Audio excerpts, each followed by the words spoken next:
Hi, I'm Brad, with business in the front and some party still in the back. 2023 has been a interesting year for this channel. There's been some interesting growth, mostly due to the fact that, yes, people like to watch me rant about VR hardware and VR components. What's wrong with you people? But we are going to finish the year off strong with one more kind of hardware. I mean, it's very hard to judge it because basically Somnium, who's been working on this headset, and I did like a short little clip of it at CES this year back in January. They actually have a full working model prototype thing of their headset that they've been working on. And shocking to me, they had the balls to invite me, and like all expenses paid and everything, to rant on their hardware to their face and then go home and rant on their hardware to your faces. I still can't believe they did that. But yes, it was an interesting headset, even though I'm not sure if they'll be able to fix some of the things I'm going to talk about in this video in time for their planned launch date, which is in a few months. But enough of that, let's just jump right into the headset and my experiences with it. It is known as the Somnium VR1, and it's their first foray into making a hardware kit. Now, this is a company that's made a lot of their money during the crypto boom. They've been making a social platform that is decentralized and all that other stuff that actually maybe not really pay attention to it much, which is good because I notice when I don't pay attention to a project, I get less emotionally attached to it in case things happen. Not saying that anything did happen. But again, I didn't really watch the project much, so being flown out and seeing the actual hardware and trying it, I can confirm it is a very real thing. And the most notable thing about it is the office that I went to try it wasn't really Somnium office. It was a company known as VRgineers, which actually have been making some of the most high-end headsets for a lot of the European militaries for flight simulation. If you ever heard the headset called the XTAL-1 or XTAL-2 or whatever number they're on now, they're responsible for it. And they're pretty much the ones that are building this hardware with their huge team and tons of prototyping equipment. It was all very cool and gave me a good feeling to know that this will become a product and will be mass produced at their European factory, which was 2 hours away from the location that I visited. Now, that being said, this headset was very interesting to me, mostly because they have a little bit of a shtick going on where they are calling it a very open headset platform. What by that I mean is they're going to have sort of these modular upgrade choices and things when you're building your entire kit if you're interested in this headset. And that includes stuff like Ultra Leap hand tracking could be built in, or eye tracking could be built in, all the way to the maxed out model, which will have these high resolution mixed reality cameras at around 12 megapixels per eye. And in the demos, I tried basically the lowest tier option with basically nothing except the base sort of displays and optics and the actual shell. And then I tried out the max out option with the whole everything. Now, immediately when I started testing out 3 different units so I can actually get a good baseline of all the units they had available, all the problems that are from unit to unit, because these are still hand put together. They're not factory calibrated or anything. But there's still some properties that you can kind of pick out and being like, okay, this is an issue with the optics at this point in time. Another thing to note is they didn't have actual coatings on the optics for the units we viewed. So some other issues such as chromatic aberration and reflections, because they're using actually a dual aspheric lens for this headset, are going to be more evident than when they actually add those coatings in the final production. And this kind of goes back to how I feel about aspheric designs for headsets. They're kind of getting more popular for companies that don't have the bank to invest into displays and optics, such as Pancake you see from the Meta Quest 3, what you're going to see from the Apple Vision Pro, for example. And my feelings on aspheric HMDs is, for me, they're already difficult to come to after Pancake lenses. So I'm very biased at the get-go. I really like having that center of gravity closer to my face, and even if aspheric lenses have a extremely clear viewing and everything, it's not worth it generally for me. And the Somnium VR1 right away didn't give me that sort of feeling where I could imagine myself using an aspheric HMD over anything else, especially because there were some of the similar problems that you get with those headsets. One big one is chromatic aberration. There was a lot of chromatic aberration on the edges of the image, And it varied from model to model based on what I've tried. Some had worse, some had better. And it all comes down to, again, I don't know how much that will improve with the final model because they don't have coatings or calibrations for anything yet. So I can ignore that. I mean, that, again, even the Quest 3 has chromatic aberration. The one thing I always look for, especially with the spheric lenses, is if there's any sort of geometric distortion or warping as I move my head. And I will say, usually that's at the edges of an aspheric lens. I always notice that, especially I saw in the Pimax Crystal. I saw a little bit of that in some of the Vario headsets. This headset didn't have that actually at the edges. So I was actually pretty happy about that when I first tried it on. But there was something else bothering me with the Somnium VR1 prototypes that were trying that kind of, I couldn't figure out what was going on originally. So I just kept trying on different ones, moving my head around, trying to figure out why my brain felt optically uncomfortable. And if you ever watched any of my in-depth reviews for videos, I actually highly value my sort of optics comfort more than anything else, because if I'm not comfortable while wearing a headset, if there's any distortions or things that just don't look right, there's any sort of blurring going on when I move my head, that is basically what I base my entire reviews around. Because my point is, if you don't get some of those things right when someone first puts on the headset and might actually get even more sick than putting on other headsets, that's where I get very anal. So originally, I was worried that I was seeing something like a persistence blur when I was moving my head around. Basically, when you move your head around with headsets that don't have a very good brightness, you see the like blurring of the images and the edges and things, and it just doesn't look right and can make people sick pretty quickly, especially me. I'm very sensitive to those kind of things. But that didn't make sense because these are LCD. In fact, they're actually mini LED with a quantum dot layer displays at 2880 by 2880 per eye. Very high resolution, very bright. Spheric lenses are not like Pancake. They almost pass through entirety the light of the display that's running at, and they do advertise at 200 nits to get around to your eye, which is, it's bright. You know, it's not like Pancake with like the Quest 3 and Quest Pro where you get like the 80 to 100 nits to your eyeballs. So I knew it was practically impossible for what I was seeing to be a persistence blur effect. So I really looked really hard, closed my eyes, looked my eyes are all around the display.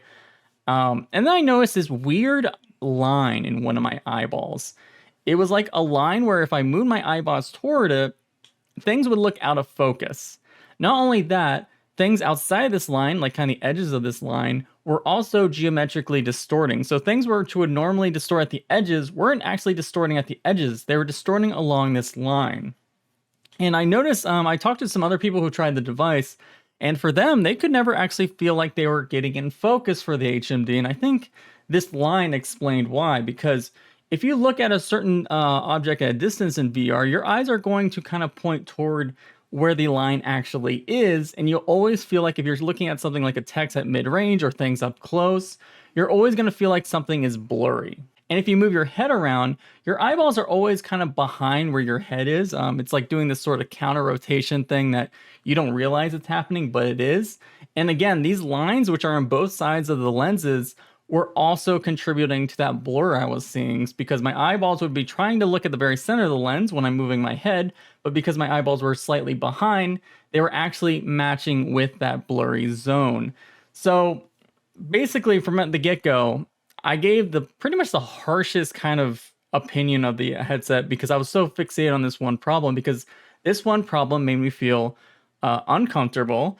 The more I kind of noticed it and more I tried to move my head in different experiences, I started noticing more of that warping in a more kind of bothersome place than it would be at the edges. So they said they could fix it by the end of February or March, which was when they want to launch it. And for me, I'm not so sure. Like, I hope they can, because if this product releases with that one optical issue, I think it is a no-go for anyone, even people who are interested in aspheric HMDs.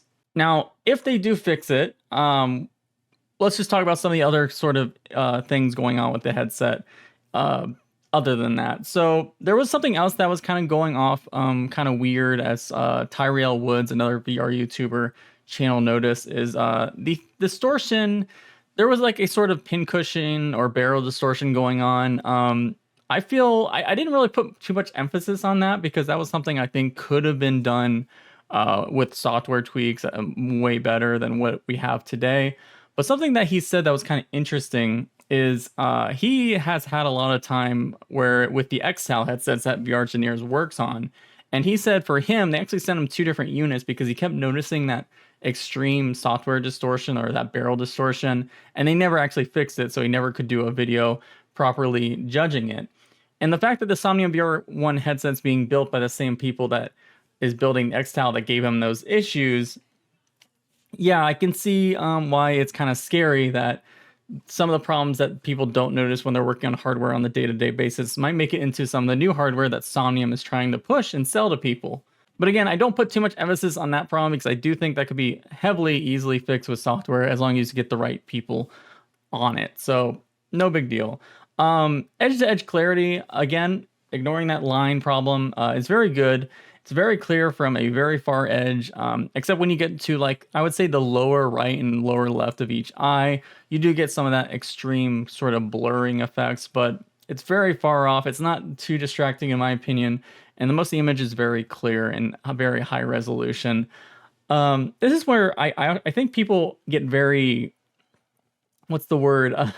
Get very controversial with me, but even at 2880 by 2880 per eye on mini LED LCD displays, I still can see the screen door effect, or rather I can see the actual pixel gap between the pixels. Again, you have to look for it, obviously, but it's just one of those things where if I go to a micro OLED headset like my Beyond, it's so much harder to see the pixel gap for micro OLED than it is LCD. Nothing that Somnium can do, they can't just switch to any micro OLED panels. They're expensive. They would have to change their entire shtick, basically. And even the Beyond, even though it's got that extremely good display, the optics in a best case scenario are nowhere near as good as the Somnium when it comes to edge clarity and some of those other things. So yeah, they chose this. They had ordered parts years in advance, and this is what they're dealing with. And if you've used something like a Pimax Crystal or a Vario Aero, you're getting a lot of that same sort of display quality where most people might not even notice that. It's just I'm very, my eyes are pretty good. One thing I like about the headset more than the Vario Aero, for example, is the FOV was large. It was very equal. I don't like when a lot of headsets try to cut out some of the top and bottom to get an extremely wide FOV where it kind of feels like you're looking through a letterbox image. It didn't feel like that at all. It was a very good, comfortable FOV, and I have no issues there. But that's all I really have to say about the actual optics and visual experience of the Somnium VR1 prototype. It exists. It still has some problems that I think needs to be solved as fast as possible. They said they are going to invite me back to try it out when they get some of these things fixed and get to more final hardware. We'll see if they still will after this video. But yeah, just got a huge problem I think needs to be fixed. And some of the other stuff are just kind of more what you get when it comes to Aspheric designs, right? Yeah, I always feel like with Aspheric, you try one, you try most of them. And I kind of get that here. Now we're going to talk some of the extra modules and the comfort and stuff. Let's start with comfort because that's actually really important. I kind of talked about at the beginning of this video. I don't really prefer Aspheric HMDs to even the Quest 3, for example, the Aspheric versus Pancake debate, where yes, you don't get some of that brightness coming out of Pancake lenses and some of those other things, but every Aspheric HMD I've put on my head, I've noticed right away that I don't want to go back to that sort of weight profile where things just feel very front heavy. And this headset did not have what I would call a final head strap, or really any head strap that looked official for the device. They had 2 models here. They had one which looked like a off-the-shelf Quest 2 type head strap that they just kind of 3D printed to work on there. Did not work at all. The top strap was extremely short, so I couldn't actually make the counterweight. It didn't really have a counterweight, but I couldn't get the actual back of the strap to go lower toward the groove of my neck, where I think would improve a lot of the comfort. But also, this headset was pretty front heavy in general. I think a counterweight, similar to what the Vario XR4 is doing, would go a long way to make me feel that this is a comfortable experience. I wouldn't say there was ever a moment where I wore the device longer than 30 minutes, and that's mainly because there was some optical discomfort and some actual physical discomfort with the current model that they were giving us. Making a different strap or improving a head strap could always be probably one of the easiest things you can fix compared to optical properties.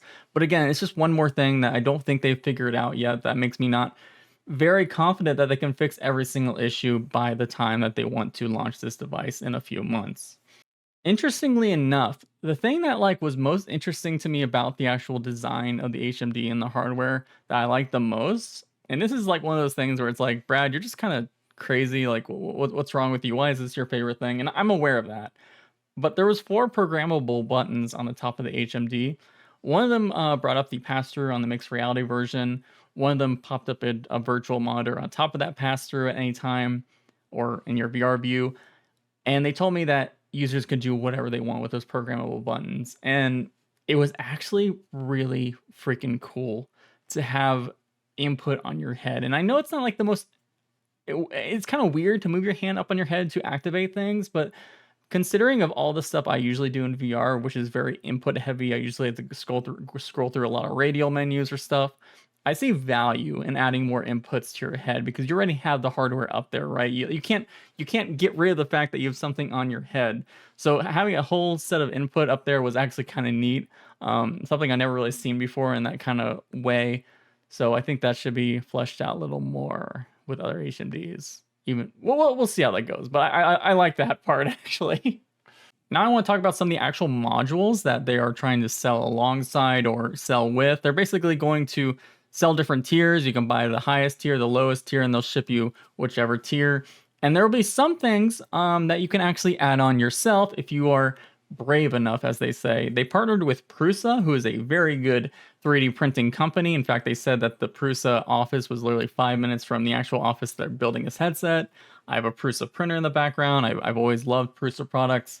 And the interesting thing about their partnership is they've actually, basically their partnership goes as far as Prusa literally will upload the files, the exact sliced files for 3D prints that would work perfectly with all Prusa printers. So you would print it out and be the highest quality that Prusa could figure out themselves with their extreme knowledge on that sort of thing.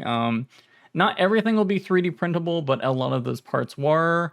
And again, they're not really telling that everyone can do this, but as much as if you're really good at something and really brave to get into stuff like, because there's a lot of ribbon cables, there's a lot of motherboard stuff going on in the headset. It's just for the extreme crowd to kind of take advantage of. Most people probably won't do it, but it was still very cool, and it was very nice to see that partnership in action because the 3D printed parts that they did have were very, very high quality, and I thought that was very nice. In fact, in some cases, I kind of liked the 3D prints more than the actual injection molded parts in terms of texture and quality, which doesn't make sense, but it was cool. Got my brain happy. Now, the first biggest module I think is the most important for most people I talked to because I was actually shocked how many people were interested in this headset. Again, it wasn't really on my radar that much, but people kept coming to me and asking me things about it as if I knew beforehand. So there was a lot of interest, at least in my extreme enthusiast communities that were wanting to know more. And the biggest thing that those communities wanted to know more about was the eye tracking. The built-in eye tracking that is, again, an upgrade. They say it's a cheaper upgrade. I won't talk about the price until the end of this video because I think if you're still here, you're probably already like, there's probably some of you that are like, okay, Brad, you're not giving it a fair shake. You're being very just extreme with your sort of critiques here. But I think when people hear the final price, at least the projected final price, you'll understand that maybe it's a good idea to be more harsh on the product at this current state. But anyway, eye tracking will be the upgrade I think most people are interested in. And I did try a unit with their current eye tracking, and it's not Tobii. It's not what Vario uses. They basically built their own. And the interesting thing is it will be open source. So people, they kind of have the expectation that the community will take the eye tracking system they built. They kind of built a very base layer, and the community who buy this headset or might be interested in applying it to other HMDs will take it and improve it the best they can. And also build use cases for it, which is kind of a big note there because Yeah, they don't really have too much going on in terms of demos with the eye tracking. The only one they really kind of showed off is the very basic one you see with a lot of simulator and enterprise solutions where you look around and it creates a heat map based on what you're looking at, which is again it's the base kind of software you see with a lot of these things. But it allowed me to also see how good the eye tracking quality is currently. And the one thing I want to note is it's passable. I think it's fine. I don't think it's at a level where you could do very accurate dynamic foveate rendering or anything like that. But for social VR, I think it could be okay. Now, one thing that is not okay with the eye tracking for people who are interested in buying this for social VR is at the moment there's only a binary blinking, which means there's no granular blinking, like you can't change the amount of, or it's not tracking the amount that your eyes are blinking. It's either on or off, which you can kind of trick avatar animations to sort of compensate for that. But a lot of people were hoping that there was some sort of granular tracking of that, but currently there's not. The answer of why there is not is, well, if the community wants it, then they can grab the open source files and change it to support that. They're even working on making a competition around launch to allow the community to develop actual use cases and kind of demos and tech demos to take the eye tracking, and there'll be some cash prizes along with that. So again, they're doing a lot of interesting things where I think they're on the right track from a community standpoint. I think VR is very aligned with that. But my fear is that the adoption of this headset might not be enough where people will sort of get into this, but we'll see. I've been wrong before of those kind of suggestions, but time will tell pretty quickly for that. Another module that they have kind of shown off was the mixed reality cameras, which was basically the full out decked out model. It also had ultra lead tracking for hand tracking. The mixed reality cameras were fairly high resolution. However, they weren't extremely good at capturing low light scenarios. There was still that grain you kind of get from, the Quest 3, I like to say. But it was very high resolution. Now, it's not depth correct, though. It's just one camera per eye. They're feeding that through some extremely interesting USB cables to your PC. And those cameras actually use a foveated bandwidth because they're sending so much data that they actually have to make sure that focuses the center of the camera vision. And if you have the eye tracking, they'll actually move that foveated window on the cameras to where you're looking to match that, which is pretty cool. I think that's very valuable. But the thing that I was most interested in with the mixed reality cameras was this is a Steam VR headset, right? It uses lighthouse tracking. It uses a lot of the lighthouse drivers that you expect. And I asked them if I'd be able to use the mixed reality for the room view scenario that is built into Steam VR. So if I ever have any overlays or anything going on, I can click a button that's normally on the dashboard for like the Index or HTC Vive or Vive Pro, and it'll show me that sort of pass-through scenario with any of my overlays persistent across VR and AR. Whenever I have to record examples of this, I usually have to use the Valve Index, for example, because that's kind of the newest headset that supports this. And they told me that they could do it pretty easily. And I really hope that's true because that is where I think things get a little more interesting in terms of usability for the device. I'm not sure how far the mixed reality support is going to go for this HMD, but it does have a good enough quality where it's much higher than anything we have for a regular consumer for PC VR. So it's there. But again, it was nice to have, but depending on the price of this, it's not going to be important, I think for a lot of people.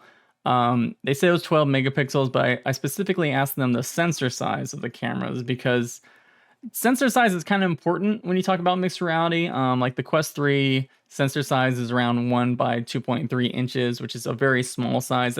That's around the sensor size of front cameras in today's phones, which are never exactly highest of quality, for example. Or if you want to know how long ago phones had that as a rear camera sensor size, that's back in like iPhone 6, iPhone 7 tier grade. And I found out with the actual Somnium VR1, those camera sensor sizes are also around that similar size you get with the Quest 3, with the single color camera with the Quest Pro. It's just been at a higher resolution and it's feeding that data purely into your eyeballs, which again, latency was fine. A lot of those things were fine. It's just not sure how that's going to go long term for them.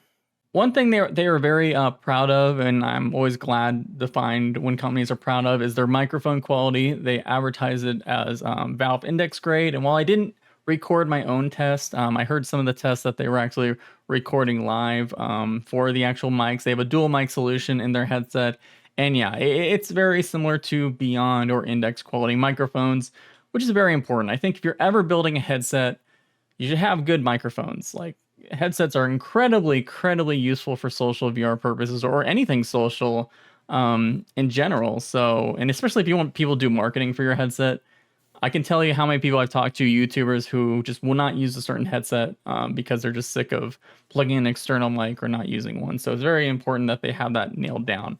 They have nothing really officially nailed down or that they showed us for actual output of audio. They said that they're going to have some snap-on speakers for sale later on, but when you're getting to the price tier that this headset's in, I think built-in audio gets to a pretty important amount. So kind of weird that that solution is, again, kind of being mostly ignored along with the actual strap solution. They still don't really have a final answer for at this moment. One final thing before I give notes on the price and how I just feel all together about the HMD based on what I've tried so far. Again, this is a Steam VR tracked headset, right? So it requires Vive or Valve's base stations, whatever one you have, and you will need to, if you plan to use it for actual VR with 6 COF tracking, you'll need something like the knuckles or controllers that go along with it, which is a plus, I think, for a lot of people that are in the market for this. I don't think a lot of people that I've talked to are interested in this that are outside of simming would want any other tracking solution at the moment. But yeah, that is important to note. But also more important to note is it will also require its base layer software running on top of Steam VR. Basically, its whole sort of compositor kind of thing that you would see with like the Pimax Crystal or other Pimax headsets, or the Vario headsets, or even the Vive Pro 2 with the Vive console. You will have to have that constantly running on top of Steam VR, which a lot of people feel strongly about, including me in some scenarios. But they did show me some of the actual functionalities that they have with the actual software they'll be running on top. And even though I couldn't record it because it's not final software at all, they had a lot of different stuff that you can tweak, which I think for some people will heavily appreciate that. It won't be just stuff where you can just turn on and off. Like, they actually had granular controls of a lot of different things for people that are very interested about that. So that was pretty neat. So let's get into the final price and kind of how I feel about it. So they told me the device will be around $1,900 starting, and that is with none of the upgrade modules or anything like that. So if you're interested in eye tracking, they didn't give the exact price for the regular standard edition with eye tracking. I'm talking about the bare bones kit with just the displays, optics, and the HMD itself. And that is a lot of will right? That is a lot of money. And while I don't necessarily think that means it's a deal breaker entirely, because I do think hardware will start kind of pushing up the boundaries of price as time goes on in today's market. It still makes me more picky on what I've seen, right? And I'm afraid that while some of those things maybe can be fixed in a few months as they try to launch this thing later on, my worry is they won't put some of those focuses on the things I think would really hurt a first-time experience or make people optically uncomfortable, because a lot of people there didn't actually see the things that me or Tyriel said until we pointed it out. And you kind of get the shtick where it's like, I didn't notice it, most people won't notice it. I personally disagree with that. I think when it comes to stuff that make you optically uncomfortable and makes you just something weird going on, you should fix that, no matter even if it's a small sample size of people seeing it. And I do think it's probably something that can be fixable, but we'll see how that goes. We'll see if they re-invite me back after this video. But yeah, that's how I feel about it. It's just a very nice people. I think the people there are doing great stuff. It's just still a lot of work needs to be done, and we'll see. All right, that is all I have to say for this video. Tomorrow I will have a full-on interview where I ask some of the questions from the community that were interested in this thing. Some of those questions actually go into specifics of things I talk about here in the kind of a baseline sort of scenario. And you might see some of those questions and answers be like a rebuttal to some of the things I felt. So yeah, check that out. And I hope you have a wonderful new year, which will date the heck out of this video. Bye.